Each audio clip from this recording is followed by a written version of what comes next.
with the systems theory. Now we move forward to the situational theory of public ethics.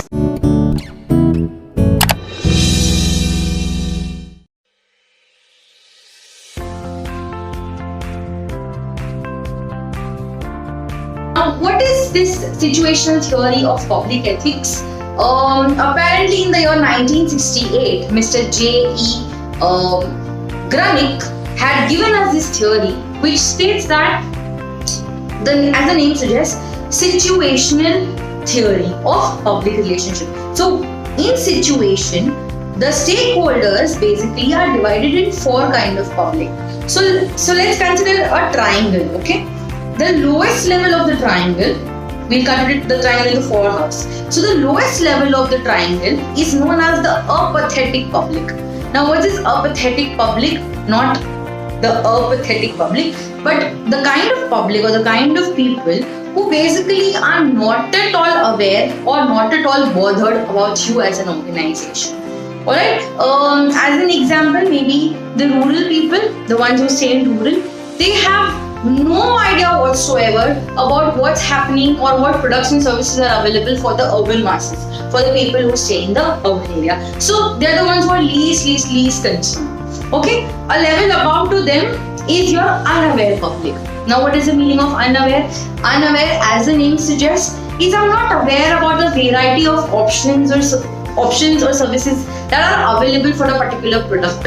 Alright, so I may not say, for example of being a person in a rural area, and he may not be knowing anything except for the fact that a mobile subscribe provider, I just have Vodafone and Jio as an option. I am unaware that I also have Airtel, I also have BSNL, I also have MTNL, or the other Idea cellular phone. Okay, so they are not aware about it. They are unaware. They are aware about things that only they are concerned about. Okay, a level above to it is the aware public, who knows what's happening around the area. Okay, the best example is I stay in a certain locality.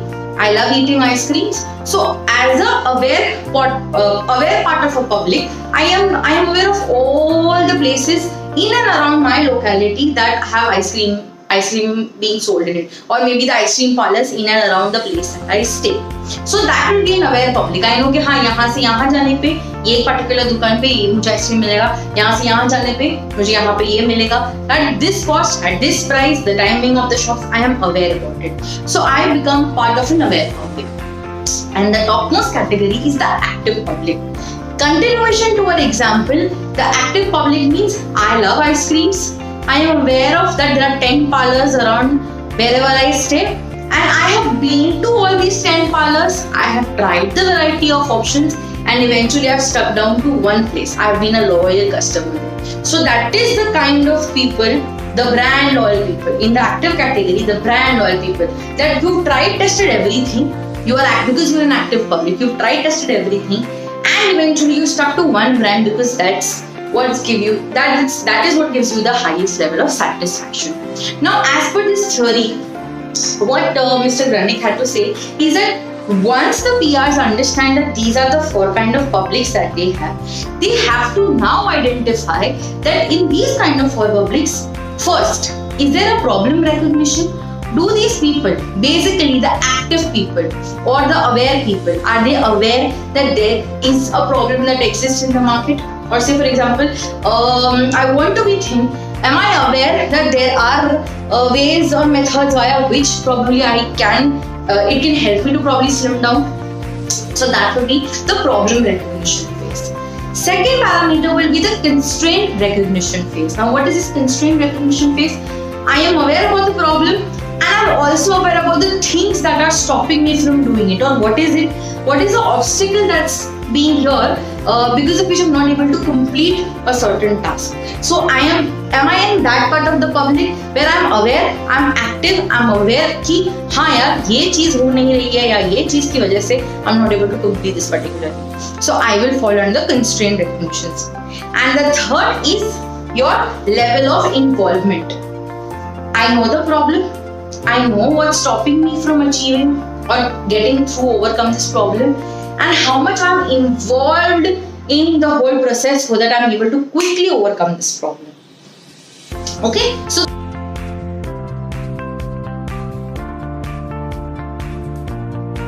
the four kind of publics: apathetic, unaware, aware, and active public, of which the apathetic and unaware follow in the passive category of public, and your aware and active fall in the active passive in the active category of your public.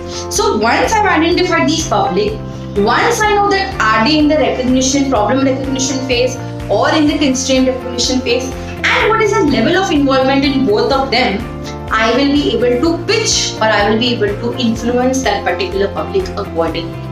If I have to influence an unaware public, means इसको खाली दो ही mobile सबसे provider पता है ना, चलो I give him information कि भाई ये सब चीजें हैं. So are you in the process of actively seeking information, category है, and are you in the process of actively information processing, ये जो मिल रहा है उसे प्रोसेस कर रहा हूँ. सो अनअवेयर वाला बंदा तो कभी भी सीख नहीं करेगा, बट अवेयर और एक्टिव वाले बंदे naturally they fall into the category of seeking information, right? They want to know what's happening, ये क्यों. और उसके बाद व्हेन दे आर एबल, जैसे for example they open Google and 10 pages they open. So उस 10 pages में से they are processing the information such that they are able to identify कि भाई क्या प्रॉब्लम है, where I'm stuck, how can I overcome it, and then what all ads or what are the PR experts throwing at me, I will be influenced accordingly. So that is the theory of your situational theory of public relations. Moving forward to the third theory, which is the social exchange theory given by sociologists Tugu and Kelly in the year 1959 and by the sociologist Holmes and Blau. So what these people basically said with regards to social exchange theory, as the name suggests, exchange, there has to be a two-way give and take between any sort of relationship. Husband, wife, boyfriend, girlfriend, brother, sister, or friendship. Okay, when two people come together to be friends, they look at what are the costs and what are the rewards that they're going to get being together. Okay, so most cases we humans have a tendency to make sure that we have maximum rewards at the lowest cost. Means हम कम पैसे में किसी को बहुत अच्छा सा gift दे सके, right? So the cost that I have to incur in being in this relationship versus the rewards that I'm going to be are going to be much bigger, which is a mini-maxi situation. Minimizing cost and maximizing the profit or maximizing my rewards is the first parameter of a social exchange theory. So when two people become friends, what they look at is that when I am coming in this relationship as a friend A and the person is coming is as friend B, what are the costs that we have to involve? Probably going out together, having lunch, dinner together, watching movies, attending lectures. And in front of it, what is my profit or what is the reward that I'm getting? I'm getting a companion. Okay, that is an abstract feeling.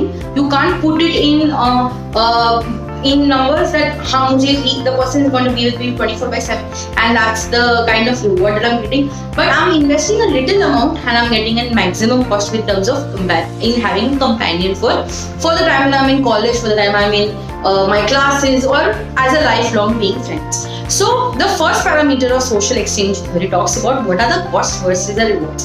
Everybody would want to minimize their costs and maximize their rewards or their profits. Okay, then we move to the second parameter. Once you evaluated कि cost कितना होगा, reward कितना मुझे मिलने वाला है, then you have come down to the comparison level. Okay, once upon a time I had a friend.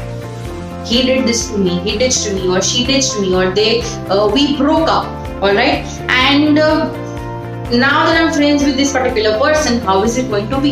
So you're always going to compare the particular friendship, this present friendship, with what friendship experience you had in the past, and will ensure that you don't keep repeating the same mistake again and again. So the second parameter of social exchange theory talks about your comparison level, and once you compare it with your past relationship, you also compare it with alternative relationship. Okay, so I am friends with this person. A will think I am friends with this B person. Comparison with my some ex-friend in the past. Okay, this relationship is more better. We are connected more. We understand each other more. If I'm spending 10 rupees, the person also is spending 10 rupees. It's not that I am only investing in this relationship and the person is not. So you feel happy, cost reward sorted, then comparison sorted. But now you compare it also with an alternative relationship. So as a person, I may have a best friend, but I may also have a sibling, or I may also have a person whom I love dearly. Okay, I may also have friends apart from my school friends. So I will compare it with other alternative relationships. कि अच्छा अगर मैं ये same amount of time, if I'm investing it with my sibling, am I getting the same kind of rewards? No. It means I'm in a more happy relationship, and that's why I love spending time with a person who is my best friend forever. Right? So you compared first with your past friendship and then with an alternative friendship. So that is the second parameter. And the third parameter talks about the fact that what is the level of and the third parameter talks about what is the equity status with this relationship. Okay, or equitable, profitable relationship that I have in this parameter. Now, what is the whole concept of equity in this third parameter of social exchange theory? It says that if I am friends with this person, are we both on the same level, intellectually, financially? It's not that I am giving in too much and the person is not giving in too much, or there is too much of my brains being used and the person has got nothing to add on to value to this relationship. So from the point of view of having the same kind of frequencies, liking the same kind of movies, ऐसा तो नहीं ना कि because this person likes only hardcore fighting movies and I kind of like comedy and romantic movies, but because he or she likes these fighting action movies, I have to always go and watch such movies, but the person will not come and watch comedy movies with me. So then am I in the right kind of friendship with him? Is he truly my friend? So after you compare the cost and rewards, the first parameter, you will compare it with your past relationship or with the other alternatives that you have with the present relationship, post which then after the whole happy low phase kind of evaporates, where you comfortable, settle down with each other, then you see, are you on an equal status? Your likes and preferences are the same.